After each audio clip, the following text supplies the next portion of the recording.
Good morning, everyone. It's very nice to be here, and I want to add my thanks to FIM and APOLLON for this amazing conference. Really excellent. John has mentioned it already, but there might not be time to get questions from the floor in this session. So if there isn't, there's a session at the end of the day when you'll be able to ask questions. Right, streaming. So is streaming the savior of the music industry, or a catastrophic devaluation of recorded music?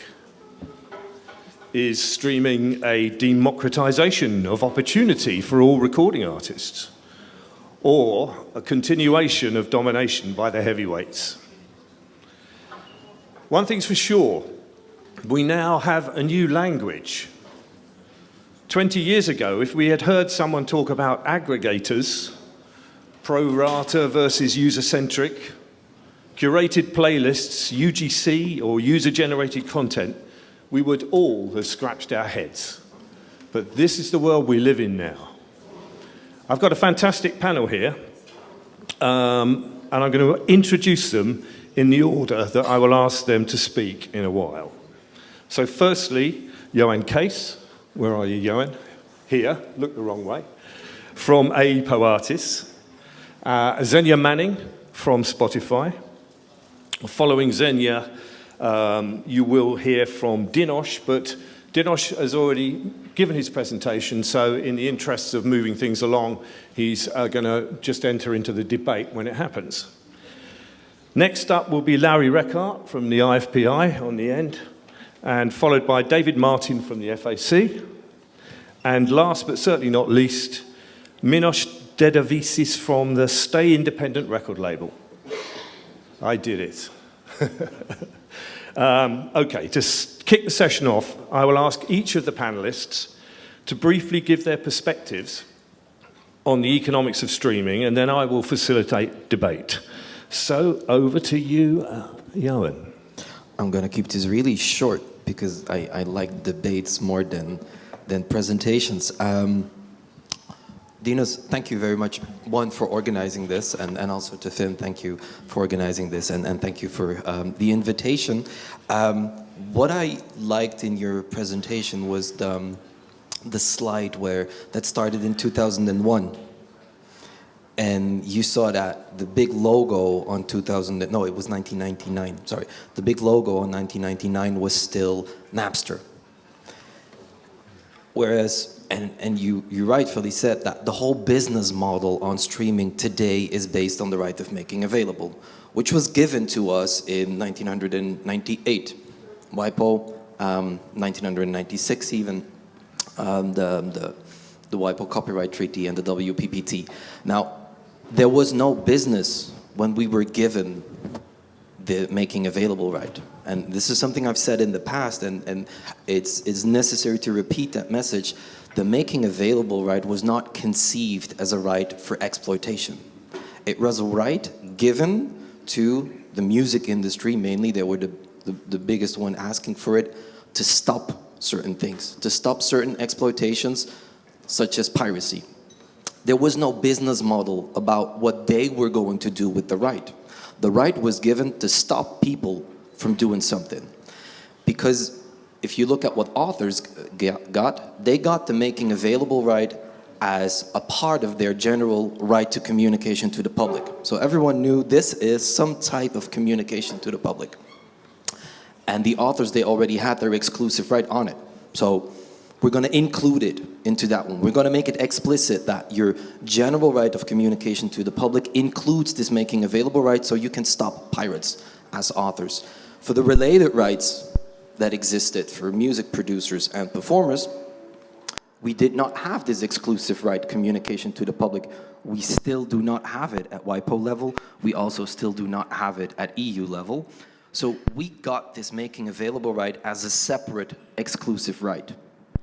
But any other form of right given in that time of our history was always given with a certain thought of remuneration. If you use this exclusive right, and even the communication to the public right was not even given as an exclusive right, it was given as a pure remuneration right. So there was an idea of inclusiveness of performers in giving these rights. It was not when it was given for making available. And the result is that today we have an we are confronted with an exclusive right which in no jurisdiction, except a few countries, is connected to the concept of remuneration. And that, for me, is still the biggest problem, because that is still the reason why all discussions are not leading anywhere, because the legal basis is not a good starting point. Artists have been signing contracts, transferring these rights without, in the contract, getting any remuneration. And then afterwards, 2001, the downloading came in. It was considered to be a sale, a replacement of the actual record sale. So payments were paid out similar to the selling of physical records. Okay, I get that. There is still a close similarity. But then when streaming hit, they chose to introduce it as another form of sales and actually force the payments to go the same way. But it is not. And so I think APO Artists has given several proposals in the past, and you know that we always start from the rental model. Because in a way, customers of these online stores like Spotify, and there's hundreds of them because we're always focusing on Spotify, but there's 100 others, so thank you for being here. And Spotify is always at least taking part in the discussions, but there's 99 other shops that are not even participating to the discussion. Thank you, Spotify, for participating, but also, yes, you're the biggest one, and you also have this role to play to make sure that we get out of this, because any decision that we make is important for the whole ecosystem, and you are so big that you are undoubtedly part of the ecosystem. So you also have a responsibility to play in this. But that was my 5 minutes of introduction. Thank you, Jan. That's great. I should have said before to the panelists that if you want to take notes on your phone about anything that any of the other panelists are saying, just to remind you, then feel free. Now I'm going to move to Xenia next. And I have to say, I do think that Spotify does tend to get the brunt of people's unhappiness about the economics of streaming. And unfairly, I believe, because, I think it's because they are obviously so prominent in the marketplace. But somehow Amazon, Apple, others seem to sort of get away with it, whereas Spotify are always the ones mentioned. So that's my defending you, Xenia, before I introduce you. Over to you. Thank you, Horace. Thank you to everybody from FIM for this kind invitation and the introduction. It's truly a pleasure to be participating in this debate and hearing the perspectives. I really look forward to it. And since we're here to talk about streaming, I want to start with the basics, like my co-panelists. So the fact that Spotify did not invent streaming. Let's face it, pirate services did invent the access model, the possibility of using music on demand whenever consumers want it. What Spotify did invent, or at least pioneer successfully, was a licensed, copyright-respecting model of connecting creators with consumers. And close to 20 years on, we still believe in this basic principle of having a copyright-respecting service that pursues the same mission. We have these two constituencies, creators and consumers, always at the heart, because we believe that the health of music and other arts sectors depends on a healthy connection between the audiences and creators. So I wanted to talk a little bit about what we hear from creators when we have our own conversations, and obviously I'm here to listen to your perspectives as well. But we predominantly hear creators ask for three things. The first one is actually access to important information about the audiences. So musicians, creators, they want to know how their audiences are engaging with music and with other types of content that we now have on the platform.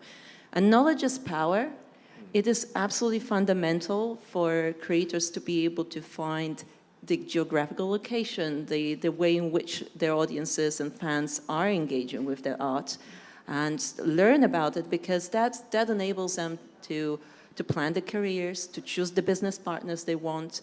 And this level of insights and analysis was not possible before streaming. No other way of distributing music gave that level of information to creators. And no other services were developing that type of data insights. I do want to mention that because it has non-monetary value that is really important.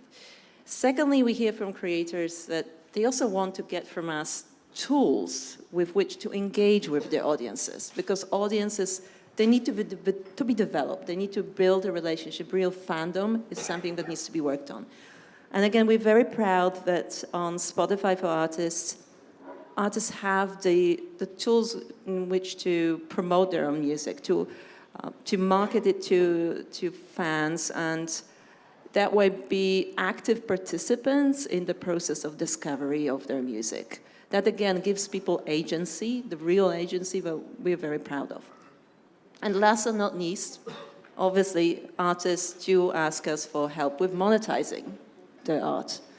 That's a non-brainer. So we are in the business of persuading consumers to try our service, be it at the free tier or hopefully at the paid tier.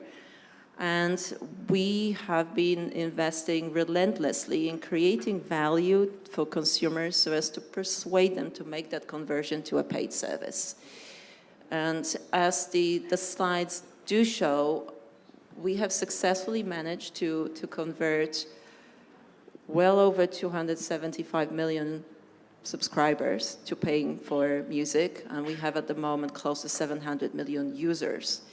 We are not the world's most popular music service, but we are the one that pays the most. So if you look at the business model that we have, many people in this audience will obviously know, but I do want to repeat that, approximately 2/3 of every dollar of music revenue that we make, we pass over to music rights holders.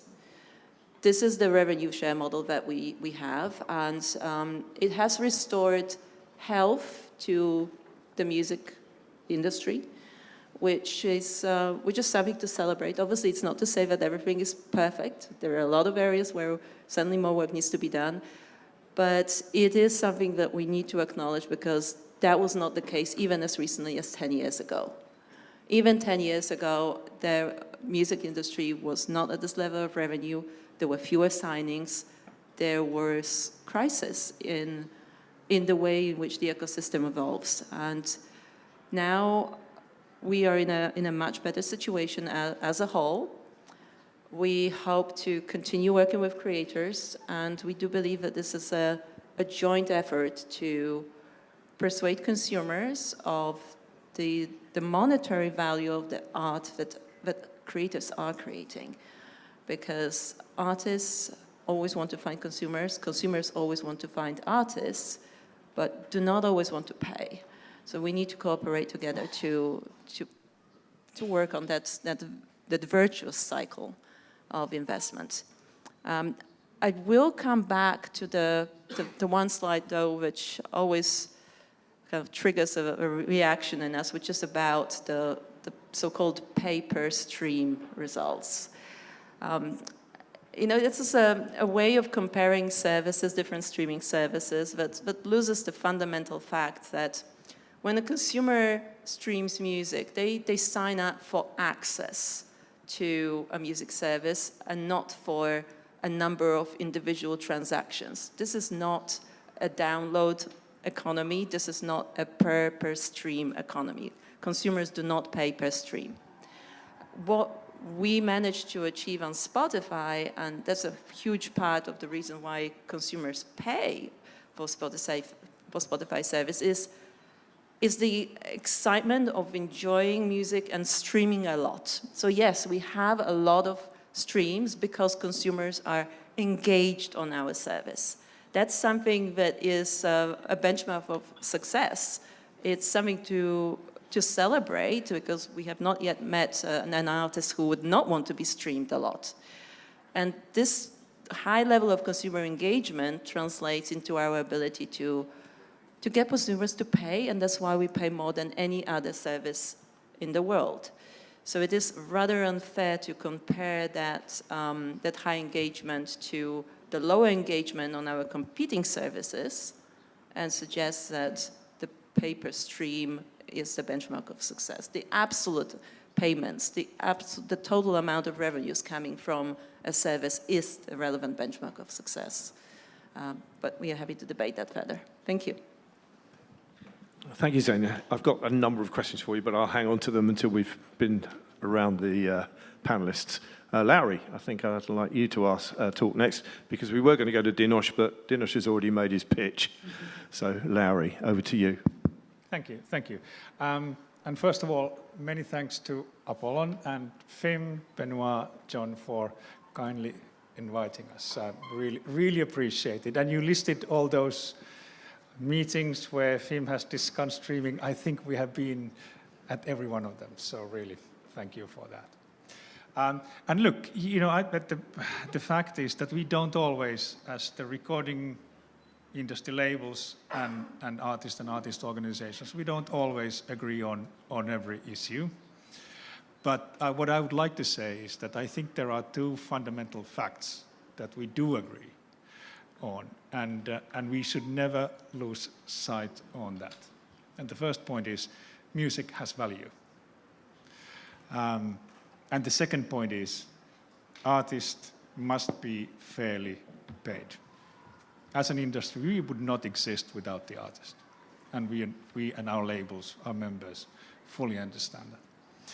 But then on streaming, I would like to start by sort of reminding ourselves, we tend to focus on the more problematic issues and issues where we don't necessarily agree. But I would like to start by just reminding ourselves on a few, if you will, positives, which are partly because of streaming and partly they come about because of the sort of broader technological developments. But the first point is, as you've already seen the chart, by the way, it looked really familiar, that over the past 10 years, the music industry actually has been growing and quite, I would say, solid growth. And that is thanks to streaming, and mainly thanks to paid streaming. So today, as has been said, streaming accounts roughly 70%, 69% of the total industry revenue. If you look at just at sales revenue, streaming actually amounts to 80%. And I would also like to say that if you look at the market shares, actually the part that is growing is the independent sector. Independent artists and independent labels. They are gaining market share in the streaming market. Number one. Number two, this may come as a shock to some in this room, but today artists have more choice and more power than they ever have had.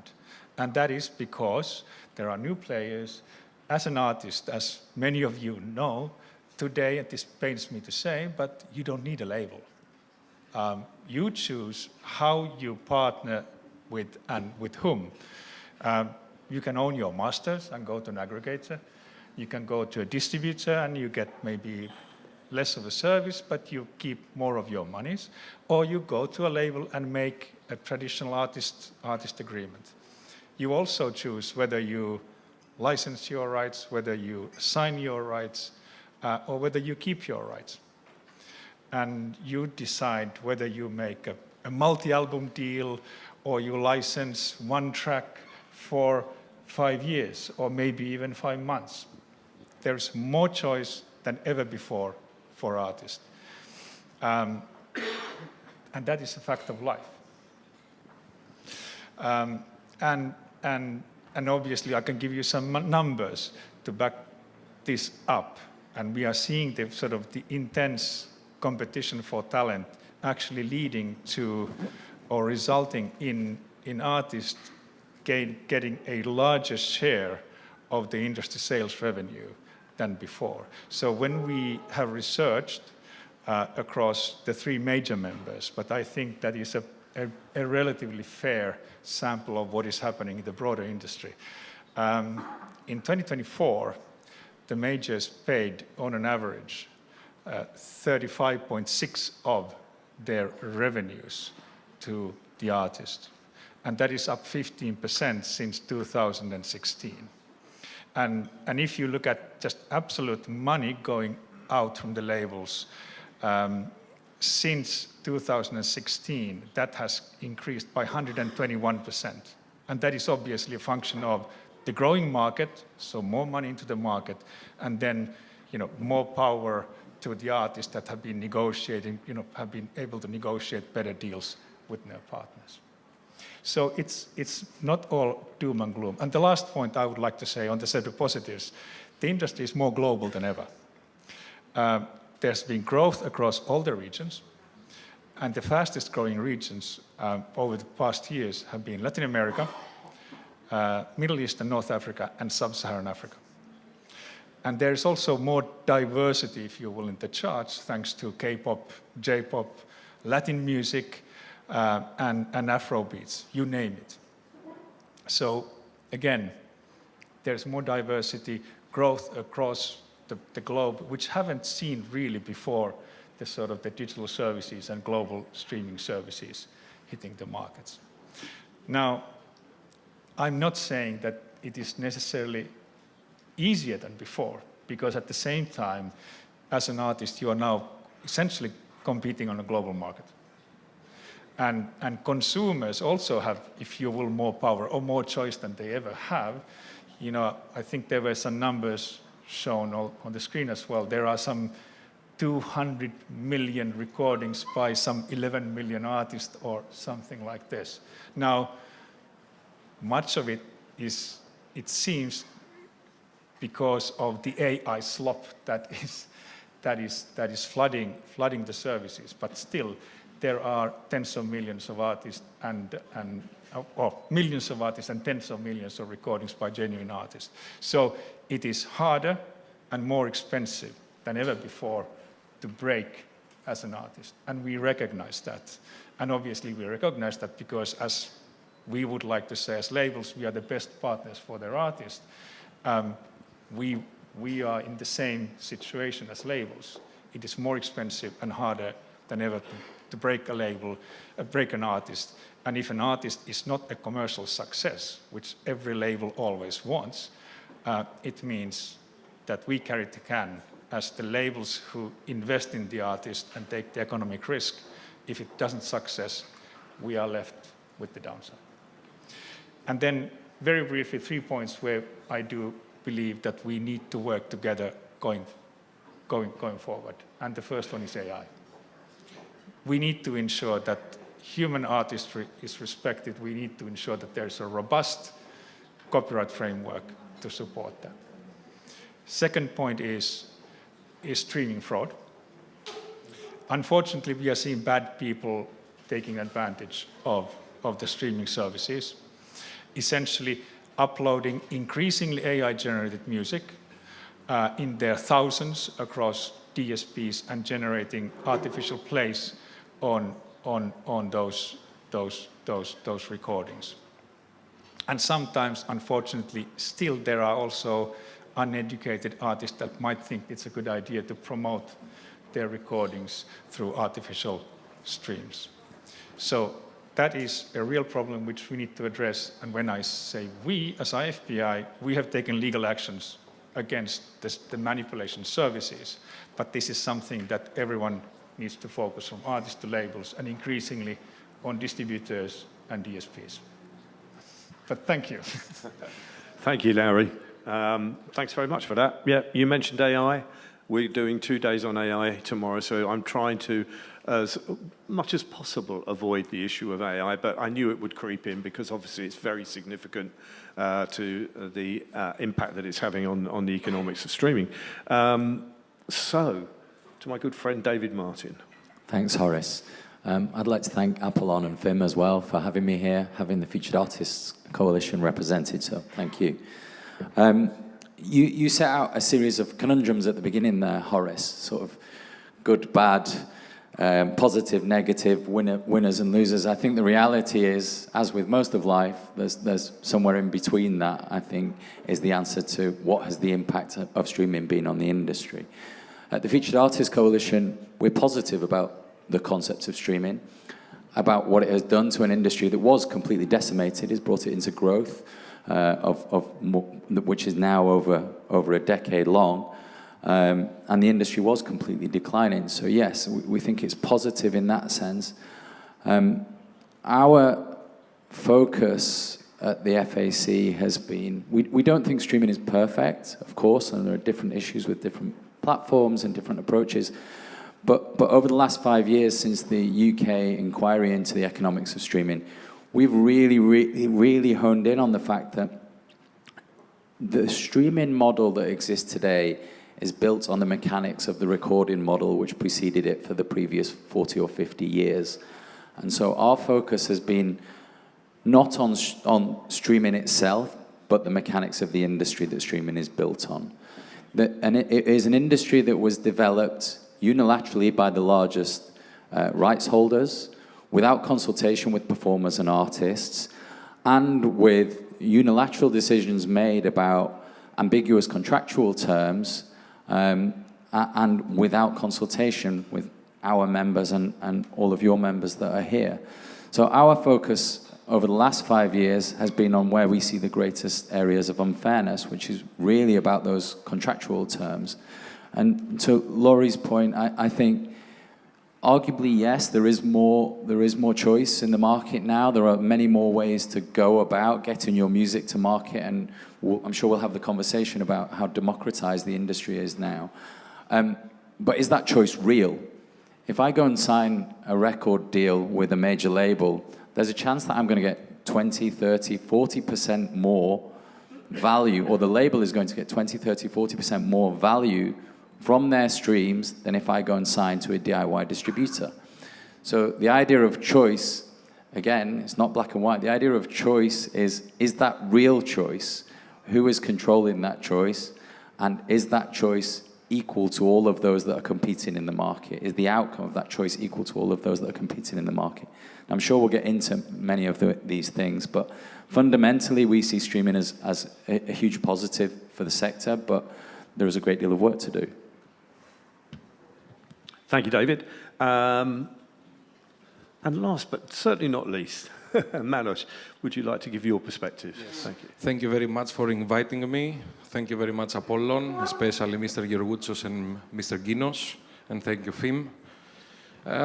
What I can contribute in this panel is like I started as a songwriter, and then I eventually became a company with partners leading in the independent company leading the local market right now.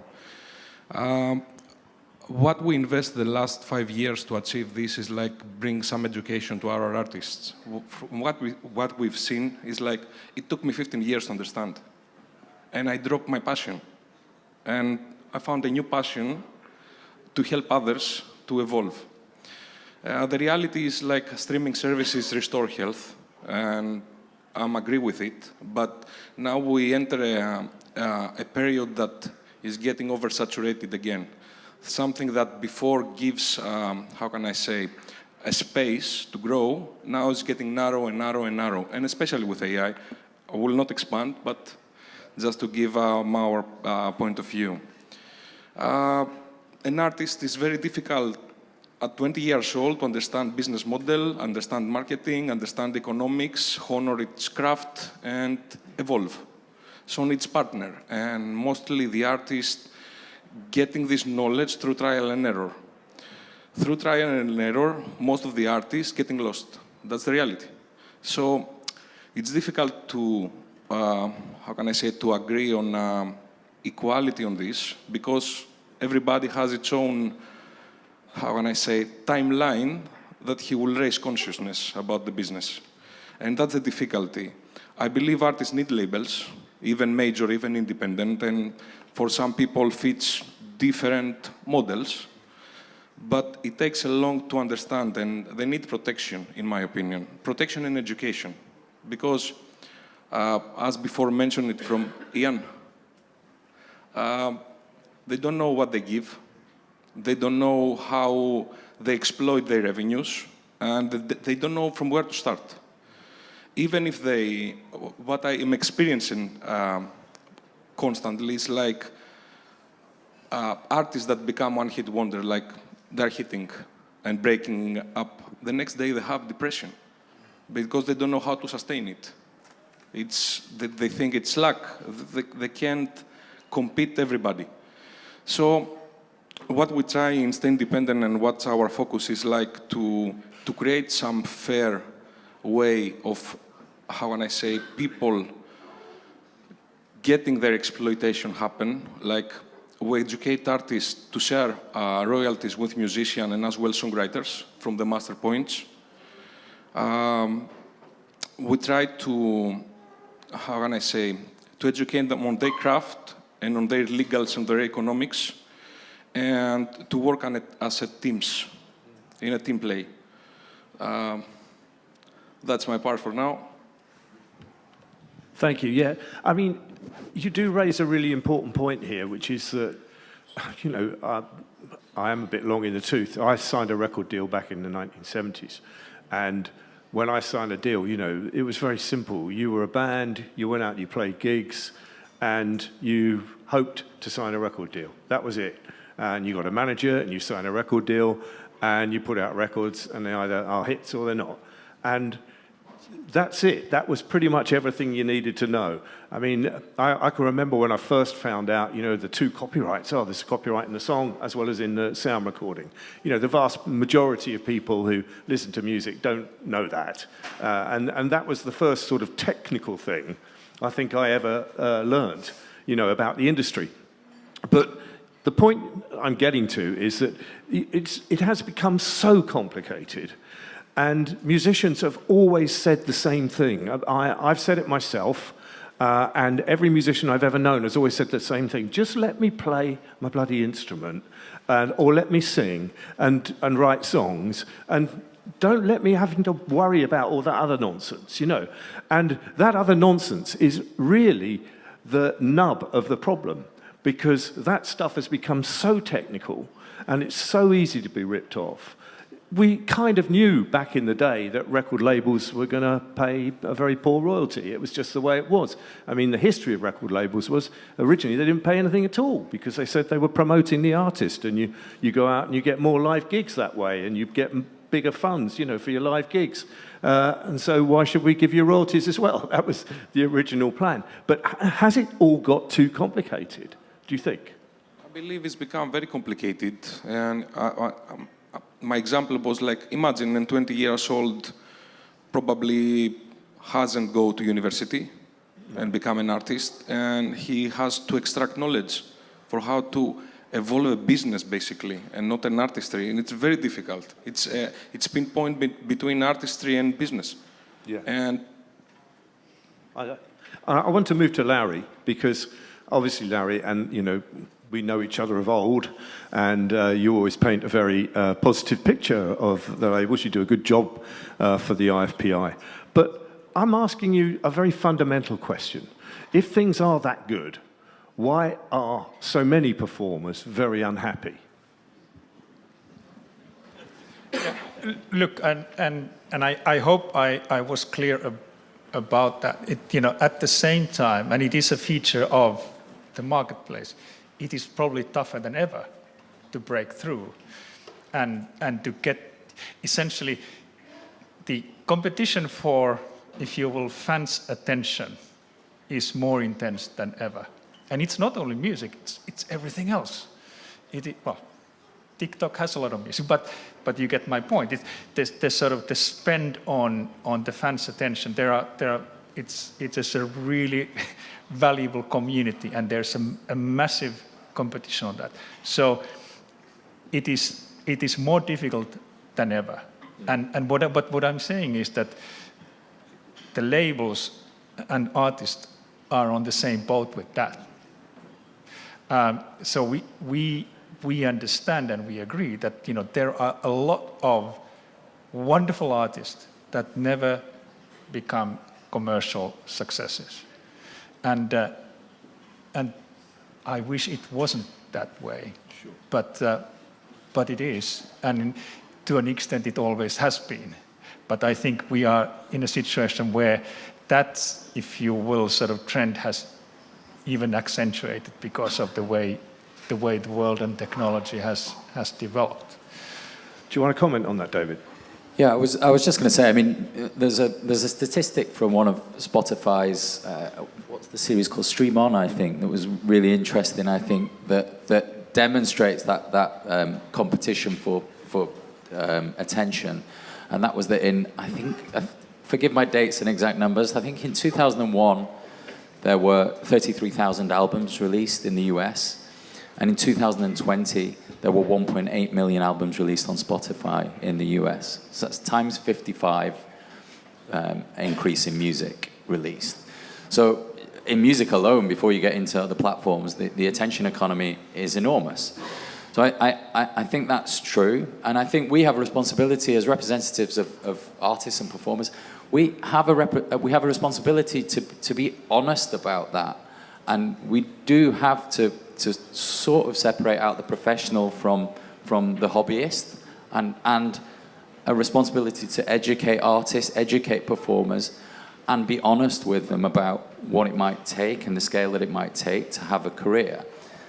That said, I think that risks being a diversion when you start to talk about these huge numbers, because what I really want to hone in on, and what we've really attempted to hone in on the last 5 years of our campaigning, has been fairness, has been what of the money that is being made and distributed, what proportion is making its way back to those that create the music, back to those that have the relationship with the fan, back to those whose work is creating that value in the first place. So it is true that there's more competition, but we have to hone in on that fairness element. Thank you. I've got a kind of thing that's been nagging away with me, and I want to ask you, Xenia, because it seems to me, and you can tell me I'm wrong here, because I may have this completely wrong, but it seems to me that the amount of recordings that are being uploaded onto streaming platforms, Spotify, whatever, is completely outstripping the number of consumers you're adding. And therefore, surely, I know you don't like talking about the per stream rate, but the per stream rate must be decreased by that ratio, surely. I think we just separate two things. One is the number of recordings that are being uploaded does not necessarily mean that these recordings are being played. Okay. What we need to always focus on is what is actually being streamed. And you're absolutely correct that the number of uploads has accelerated over years, and there is this massive supply hitting Spotify and other services. But that does not necessarily mean that all of that music is being streamed. So what we're seeing is that obviously there's a large number of recordings that are being streamed, but this is the group of recordings and artists behind them who have actually stayed much more stable. And we're focusing certainly on enabling the professional and professionally aspiring artists and their business partners to continue to have a viable business online and also offline. So I have mentioned that we invest into the tools for artists and their business partners to establish relationships with fans, to engage those fans in both online and offline, because we believe in the health of the entire music ecosystem. And that's obviously streaming is part of it, but we do want to ensure that bands can develop their live gigs. This is fundamentally important to discovery and building of fandoms. You might have seen that we have actually improved our offerings in this space. So now we have this kind of find the venues near you function, and generally help consumers find live events and follow a venue and see where their bands are coming. And we recognize that there's, like, beyond streaming, a whole big ecosystem that needs to be healthy in order for creativity to continue flowing. So that's just a long way of saying that we focus certainly on especially on the professional creators to enable them to have a more successful story online. And we do see progress. So we are the only streaming service that makes available on an annual basis now for 6 years a report called Loud and Clear, where we show that the number of artists who have achieved certain revenue generation thresholds has been increasing over years and actually has increased exponentially over the last 5 years. So the value of the music that they have generated, on the streams that have been generated, have actually increased in value, which have paid through to the rights holders. But it's two things can be true at the same time, and it's also true that more people have been trying to enter the streaming business. So that obviously creates a certain level of, well, competition, tough competition. And now we know creators have to compete against not just creators from other countries, but music from across different decades, and also compete across different areas of entertainment. So yes, the attention economy is tough for everyone, and we are, from our corner of the woods, we're trying to persuade consumers to pay and spend as much time as possible on our platform so that we could continue paying through to rights holders. Okay, I'm going to ask you a bit of a tricky one. Some of the policies that Spotify have adopted over the last year, for instance, the 1,000 tracks threshold. This is where, for those of you who don't know, if you get less than 1,000 streams over the course of the year, you don't get any money at all. How much of these policies, these changes, have been dictated by Universal and their massive dominance in the market? Well, thank you for asking about this famous change to our royalty policy. We've been looking at various ways in which we can optimize the music royalty part to actually help the professionally aspiring group of musicians. And this has been done in negotiation, in discussion with the rights holders, in this case on the recorded side. And what the problem that we were trying to address is the fact that because there are so many recordings that are being uploaded onto the platform, but are not being streamed a lot, there are those micropayments that might be generated for a recording that perhaps has had only 900 streams during the year. And the fact is that those micropayments would typically never reach the artists. They would be typically below the withdrawal threshold that exists at all aggregators. So all aggregators have a minimum monetary withdrawal threshold, and if a recording has not reached, then it will not be paid out. So money was stuck in those places. Yeah. And instead of letting aggregators keep that money, we have decided, together with rights holders on the recorded side, to actually reallocate those micropayments back to the music royalty pool so that the money could be paid out to all those artists and rights holders representing them who have exceeded the threshold of 1,000 streams per year. And a threshold of 1,000 streams a year is actually not high. If you think of, like, let's say my imaginary sister putting a record out there, and my mom, dad, and her boyfriend listening to it once a day every year, over the course of a year, they will have cleared that threshold of 1,000 streams. So it's not a high threshold. And lastly, Spotify is making no money whatsoever on this change to the royalty policy. This is all about putting money back into the music royalty pool for rights holders. And it's hopefully over the years will generate a significant amount for the rights holders. Okay, thank you.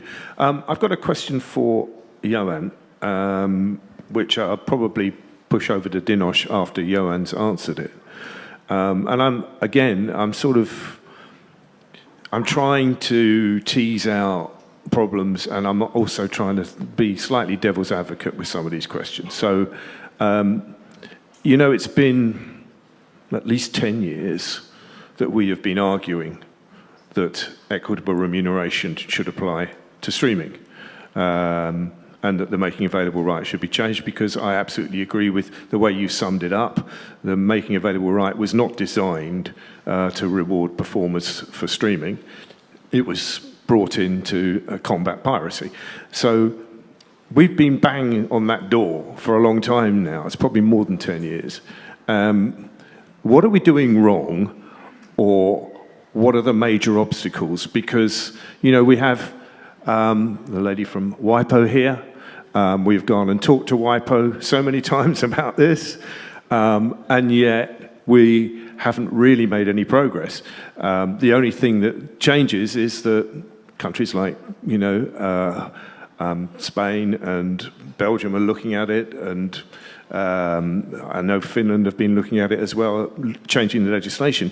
But why haven't we been able to win what seems to me to be a very fundamental argument on ER for streaming? Oh, that's a really difficult question. I would have appreciated that you would have sent that to me in advance.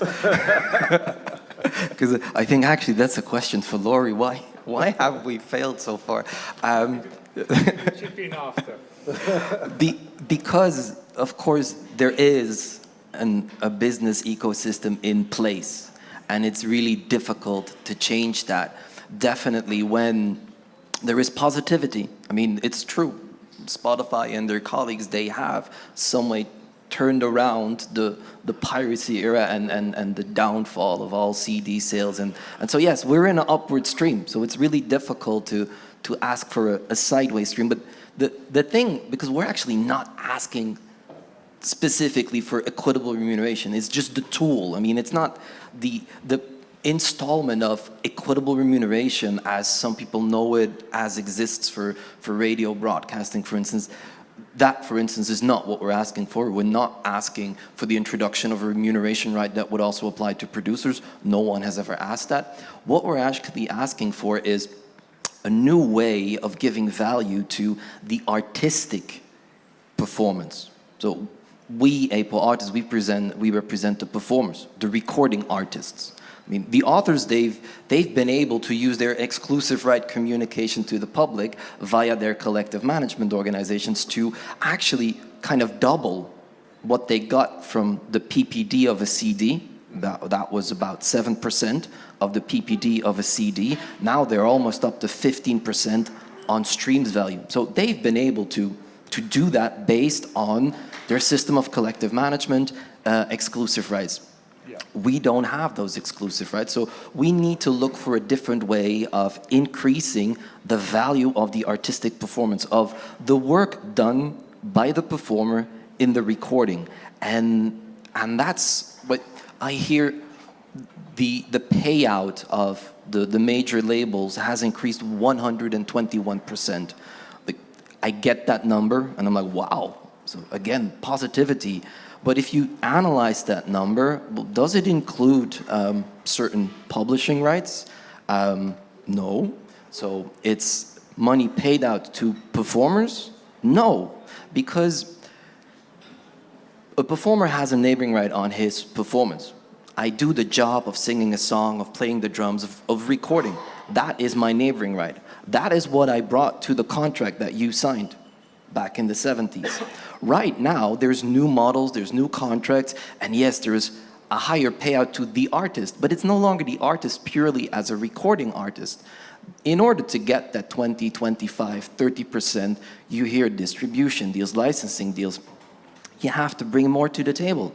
You actually come to the table not only as a performer, but also as partly producer, because you've already done part of the job that the producer is supposed to do. So you also bring to the table your neighboring rights as producer. Those are thrown into the contract. Spotify loves to speak about money being generated by artists. No, it's the money generated by the recording. And it's not money paid out to the artist for the artistic work he's done. The artist these days has to do more than just the artistic performance. And I guess that's also where, I mean, they're getting more money for the additional job as producer. But when we talk about the introduction of remuneration rights schemes, it is to safeguard the value given to the artistic performance, because we do not want to end up in a business ecosystem where an artist only gets paid if they play the role of producer. Because in these new contracts, the value of the actual artistic performance is not increased. It is still at the same low level, and we did the study, and the study shows out that of all the money coming from streaming, only 8.6% literally gets paid out to the performer as performer. And if you deduct additional participations of artistic producer, it's 4.6. And that is too low as a value for the artistic performance. If afterwards you get to 25% because you have to refund some financial investments, okay, but the artistic investment needs to receive a higher value in this ecosystem. And that's why we want to use this equitable remuneration as a tool, but it's not the objective. The objective is to increase the value of the artistic contribution to any recording out there. Right. Dinos, do you want to comment on that? Well, let me present a perspective from the artist side on all those things that have been said before. Let's face the reality today. The only income that has left for artists is live performances. All other income seems to be null or devaluing or diminished day by day. And this happens at the same time that there are entities that deal with artistic creation, with music. We all talk about music, but the musicians are left aside. Maybe we should change the term. Okay? So we're now facing people dancing around the fire, celebrating revenues, but artists are not paid. I totally agree with Mr. Rechardt that, yes, music has value and artists must be paid.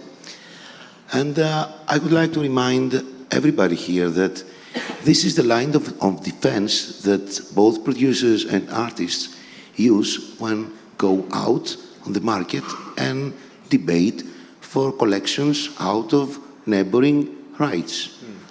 This is what we all use as the defense line that I'm using Lauri's words, music has value, and artists must be paid. Where now we're living in a situation, but I wouldn't want to criticize the corporate thinking of Spotify or IFPI. I totally agree with that when you're an entity, a corporate entity, what you most try to do is to maximize your profits. Yeah, that's right. This is what I'm going to do for my members, even my pocket also. But we need to fix some lines here. And though the legislation seems not to be present here, we need to draw these lines because, okay, I totally agree that there are very, very bright days on streaming, there are bright sides on streaming, but the problem is that some people are getting suntan and others are getting sunburned. So this is not the same bright side of life for all of them. And we need to fix that. I totally agree that there is a democratization for us streaming, as we now have millions of tracks from alternative genres from all over the world. But we do see an oversaturation from AI content, artists that are not present there, they're just figures or stumps. And so if the situation is, if this remuneration was so successful and artists were remunerated right, as you said before, why do artists complain? This shouldn't be right. I mean, this is the main thing that we have to answer.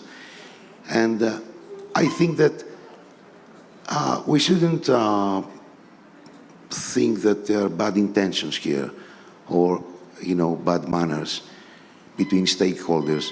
It's all about a new reality, a new ecosystem that arises here, because linear radio and normal classic radio is disappearing, will disappear. We know what the future will surface, and all these traditional ways of artist remuneration will vanish. But still, we will have music as a vehicle for stakeholders to gain wealth. And it, for me, is absolutely absurd that all these people that produce this content, this artistic content, for others to get wealthier and wealthier day by day, or system by system, or era by era, they're left behind. But they are the people that provide the ingredients, and they're left behind. So we need to address if a stakeholder, if those who create the content have to be left behind by just looking on the other side because our interests do not support them. We have to be on the same page.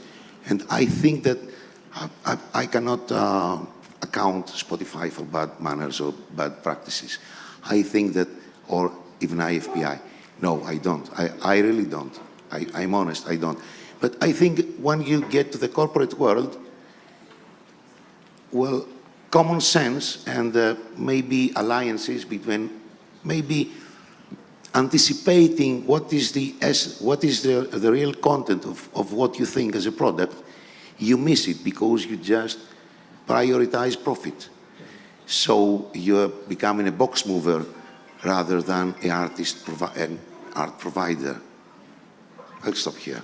Thank you, Dinos. And I appreciate in what you just said, the fact that you were seeking not to blame IFPI or Spotify for the situation we're in, because the whole point of this conference and tomorrow's is to try and find a joint solution, is to try and work together so that everybody feels that they're being fairly treated. And I think, that's the essential aim. Whether or not we get there or not is another question, but that's the aim of this conference. Now, we've looked at the difficulties in getting the rights owners to recognize that maybe a remuneration right would be the answer to our problems. But there is another issue that maybe could be easier cracked, which is this whole argument about user-centric versus pro rata. And I think you'll all be familiar with what I'm talking about, but for those that aren't, you'll know that pro rata is the way in which the streaming companies decide on how people should be paid.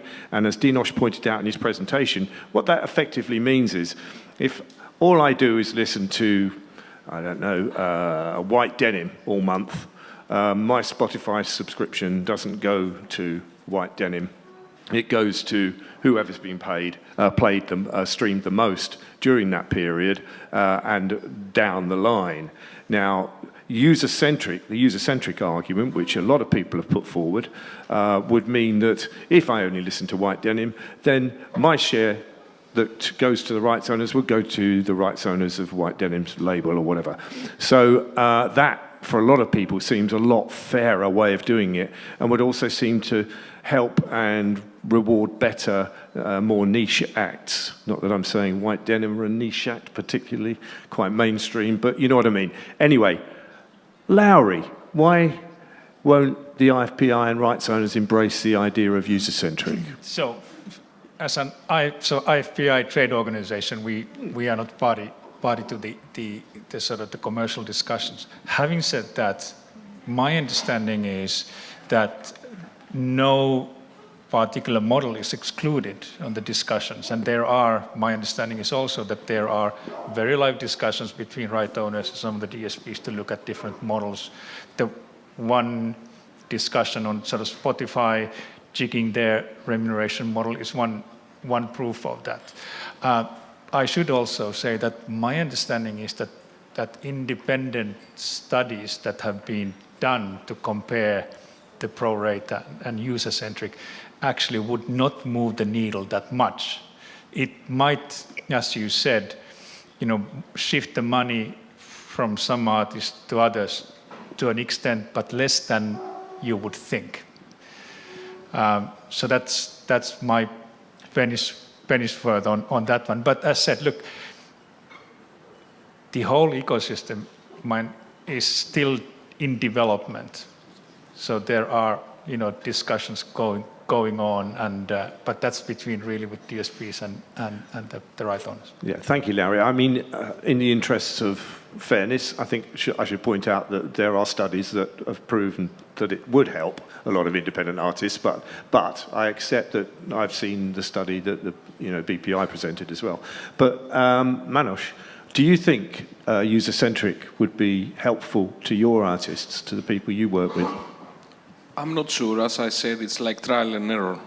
I think my personal opinion is yes. It will make a difference, especially for upcoming and more niche artists, because all the money goes to the most popular right now. But I'm open to hear this point of view of IFPI, like that the needle maybe doesn't shift much, the whole change.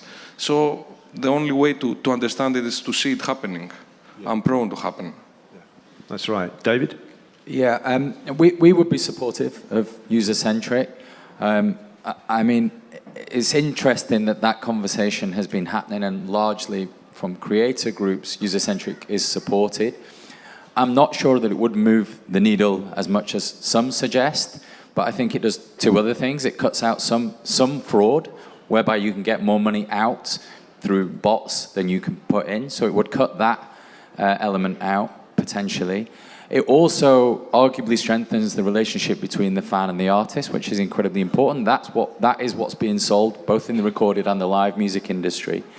I do think it's interesting that conversation had been around for a few years. The point you were making about the 1,000 stream threshold, that model is called the artist-centric model.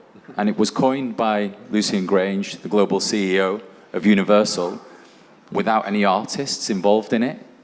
Incredible how it became an artist-centric model. And that was the model that has become prevalent now across streaming services.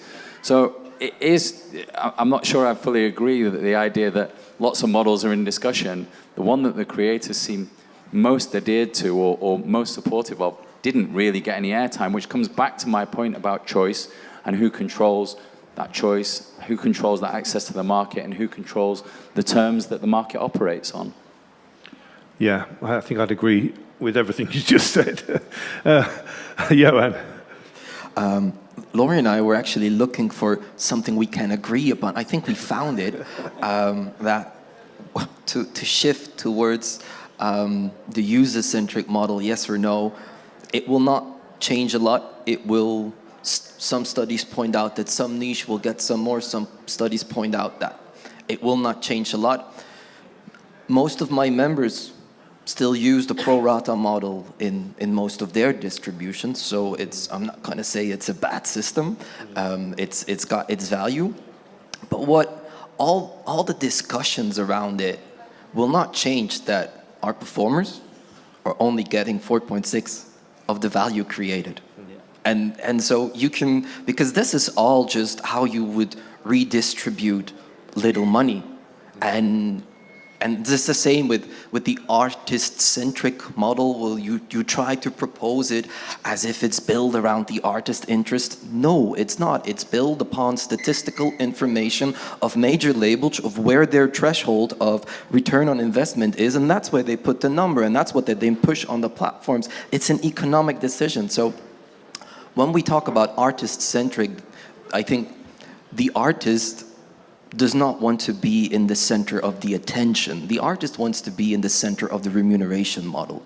And I think that is what if we want to develop an artist-centric model, it should be remuneration-based. It should not be on how many fans, and artists don't care about fandom. Fandom sounds really privatization of an audience that you share with your colleague musicians. I mean, a musician does not like fandom. It's like this little group of people that you can get more money from than the others. That's not the business model that an artist wants to thrive upon. They just want to reach out to bigger and bigger audiences and get the same experience from every individual in that audience. We don't care about fandom. Okay, so artist-centric models should be remuneration-based. We want to be in the center of the remuneration, not attention or fandom. And Xenia, what's Spotify's attitude towards user-centric? Thank you for asking. I'll start by saying we have seen both sets of studies. There are different opinions on this, on whether or not it will make a big difference. I think for us, the main fact of life is that the rights holders themselves have not reached a consensus on which of these two sets of studies they believe in more. I think we are kind of agnostic here on the choice of model. So if the rights holders reach a consensus that it should be this model and not pro rata, then they would certainly approach us about that. And from our perspective, switching a model would require investment, but that's something that would need to be made if there is consensus in the industry.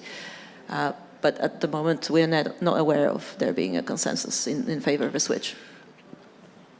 It does, on the face of it, I think consumers would like it, surely. I mean, when you went into a record store and you bought a Queen album, it's because you were a Queen fan and you wanted to know that the money that you were handing over, at least some of it, would go to the artist.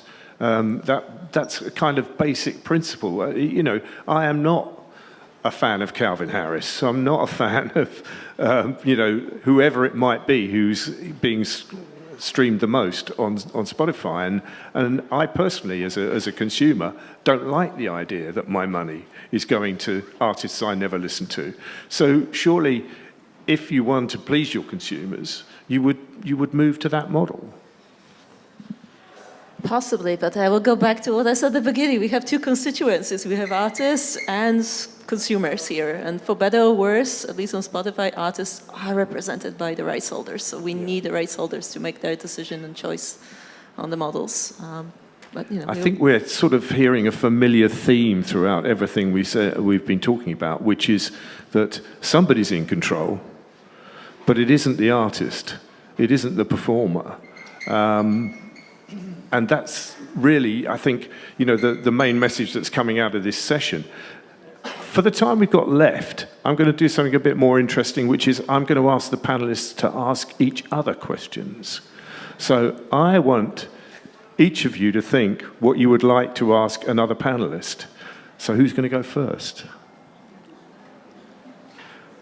Artists are still in the business of recording records. But although they still have the name record companies, I believe that they are no longer selling records. I think there's all your new clients being the Spotifys, the Deezers, the Apples, the Tencent platforms, the TikToks. They don't buy records, they buy catalogs.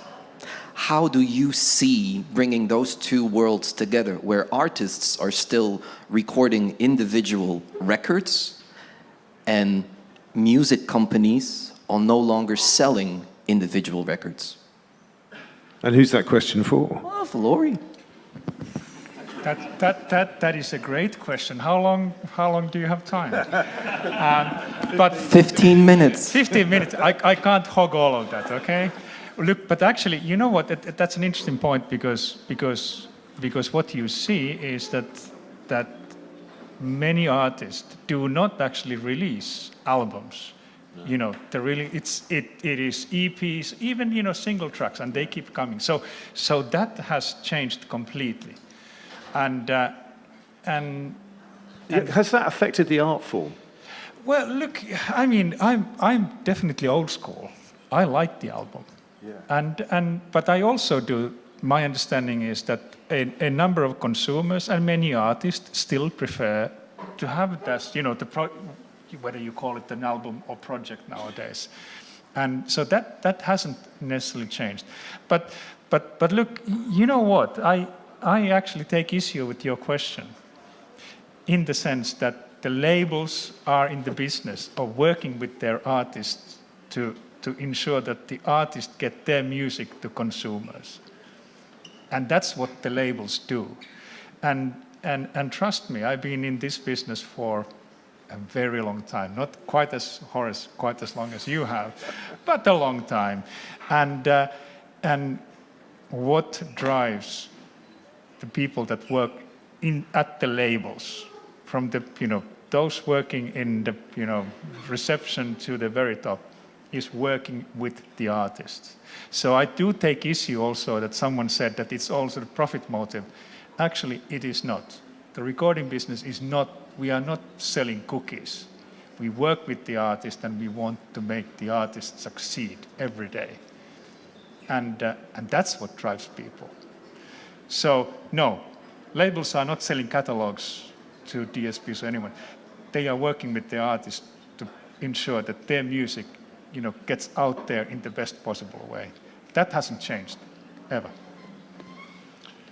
David, your members, do they feel that the way the market works now and the way that the steps they have to take to be successful is compromising their kind of art form, if you like? Yeah, I mean, I think you touched on this before. I was speaking to somebody the other week and we were talking about how the industry worked 25 years ago. And, largely you sign a deal and you have to do one of, or sort of 5 out of 20 things, get a play on this radio station, get a review in this magazine. You do 5 of these things and you will break. Now artists have to do one of 10,000 things and you're not sure whether any of them are going to move the needle. And the reality, as you mentioned earlier, the reality is it's an incredibly complex marketplace, an incredibly complex industry. There is more choice, but that choice is complicated to navigate. You touched on this earlier as well for artists.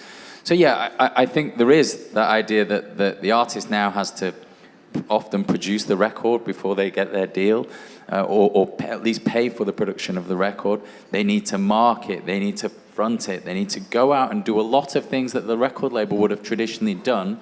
It's the artist that's out in front of that marketing stuff now. So yeah, I think the reality is, just by sheer numbers of hours in the day, you are compromising the art that you are creating. So I think that's true. And by the way, I'm not somebody that looks at the past with sort of rose-tinted glasses or thinks that there were halcyon days. I think there were different challenges.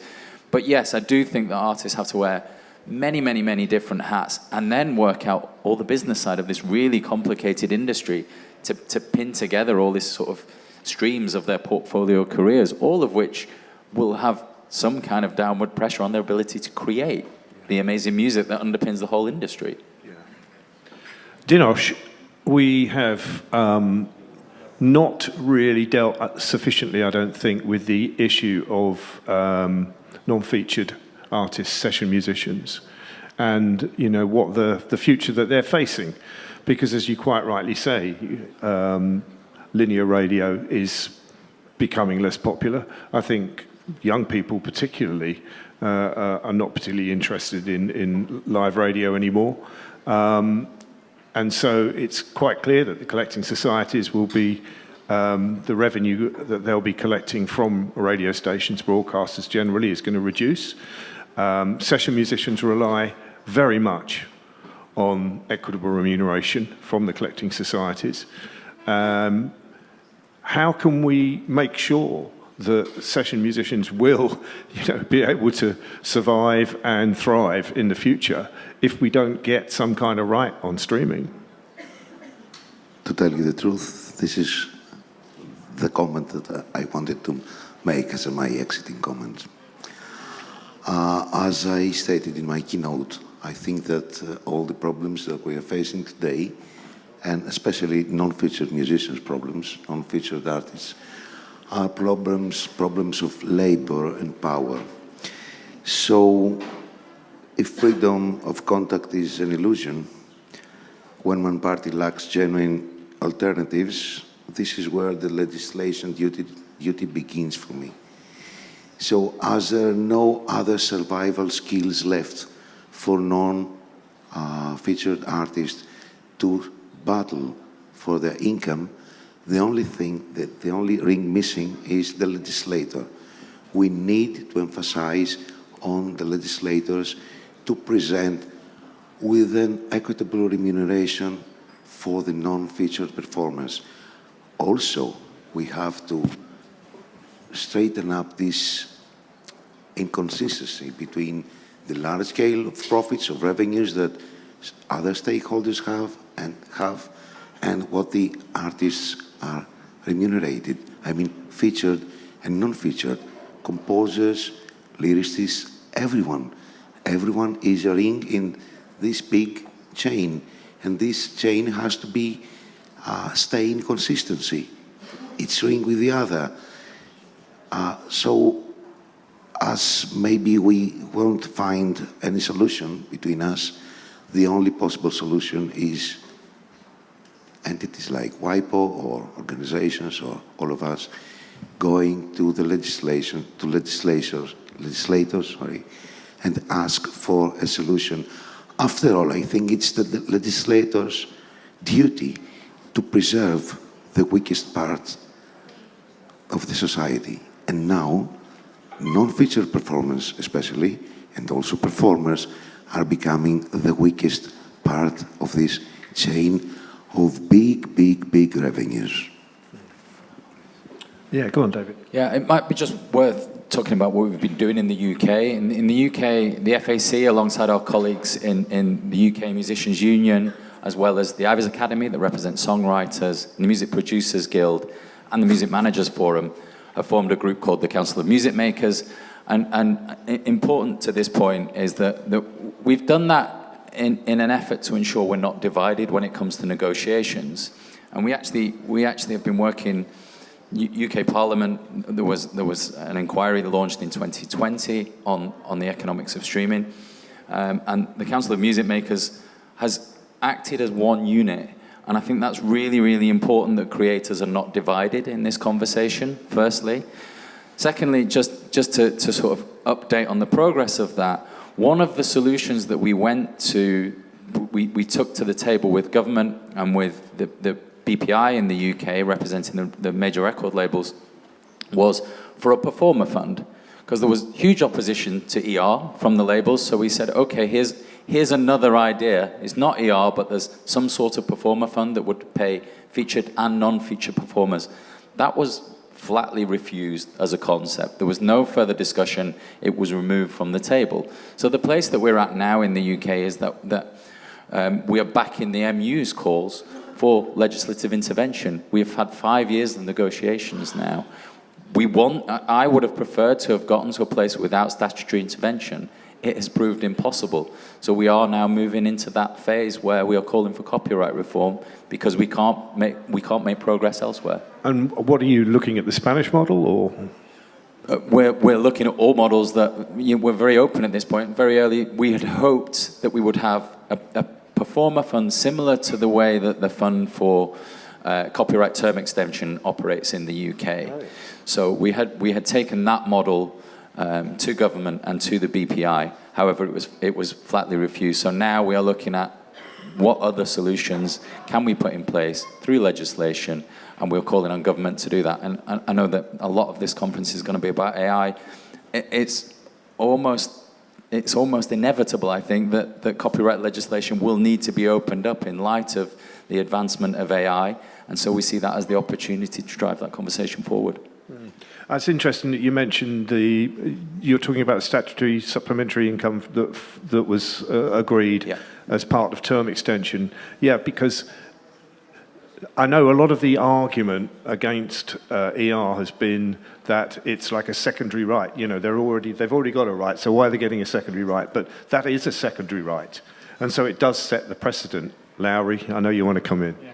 No, look, I mean, as you said, there is already the fund in Europe, and I mean, look, I think it's sort of implied already, but as the recording industry, we do not believe the idea of an additional right to remuneration is the right one.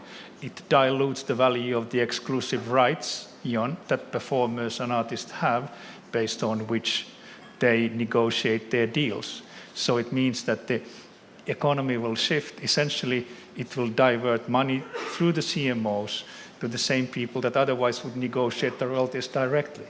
So we would question the sort of the sensibility of that. But Dave, at the same time, you forgot to say that I think there was a new MU agreement negotiated in the UK as part of those discussions. Not for royalties. Not for royalties. And not no. as part, not no. as part of the, sorry, no. not as part of those discussions. No, absolutely not. But you know, there was a big package. My understanding is that all the parties agreed. I would also just make the point that there has been, if you will, inter-industry discussions in France, in the Netherlands. So rather than having a sort of, if you will, a very blunt one-size-fits-all idea of an additional remuneration right, I would rather say that, look, like we do here today, let's see if there are issues and let's sit down and discuss. That's what you did in the UK. That's what people have done in France. That's what people have done in the Netherlands. Unfortunately, it hasn't worked in the UK, and that's why we're calling for legislative intervention at this point. Okay. I think that's virtually your closing statement, really, Lauri. And so I'm offering, we go along the line. Manos, very, very brief closing statement. What do you think we should do? I don't really have an answer. You know, I'm still processing all what I'm hearing today. And, you know, in my way, we're trying to find patches. I think need, how can I say, honest conversation behind the scenes with some regulations before they go in the front of the scene. Yeah. That's in my opinion. But they need some ethics. Okay. Thank you. Thank you for that. Very brief, David? Yeah, I mean, I think you don't stop technological advancement, but technological advancement only really fulfills its potential with human creativity at its heart. So I think this conference is very timely in that sense. Thank you. Johan, brief. I know you find it hard, but go on. Critical mass. I think we should introduce the concept of critical mass in our discussions. I think the solution should work towards guaranteeing that there is a critical mass of professional musicians everywhere. I know not everyone is played on the radio, and when you're played on the radio, it creates expectations for a musician. These days, you're much easier put on the streaming platforms, and that already creates expectations. Not everyone will make it, but I think we should put more focus on making sure that in every country, we have what we call a critical mass of professional musicians, because that's what the ecosystem needs. If you want new recordings, if you want this industry to continue, you need a group of people that can call this their profession. Yeah. And that is something that we should guarantee. And also give them the possibility to continue make recordings, but enough critical mass to also be able to unionize. Sure. And to pass on experience and to pass on knowledge and everything. So critical mass, that's what we should look at. Create enough remuneration to guarantee there's a critical mass. Thank you. Not got long ending, I'm afraid, but can you... Yeah, a few comments. I wanted to go back to something that Manos actually mentioned, and that's the importance of education and empowering performers and all creators, frankly, online to know their rights, to know how the different businesses work, how to promote their content and what it entails, what kinds of partners they can have, but also like the technical aspects of it. You know, going back to metadata, just how to get paid. There are so many complex things in the music sector that I do hope that we can all work together on actually bringing that education to everybody in the sector, because that is fundamental to making it work, or even having a chance to have it work in the favor of creators. Thank you, Xenia. That's great. Dinos, you've literally only got 7 seconds. It's my last sentence. If drawing lines is difficult, doesn't negate the need of drawing lines. Thank you. Well done. That's fantastic. I want to thank my panelists, Dinos, Xenia, Johan, David, Manos, and Lauri. And thank you all for listening. Have a lovely lunch. Cheers.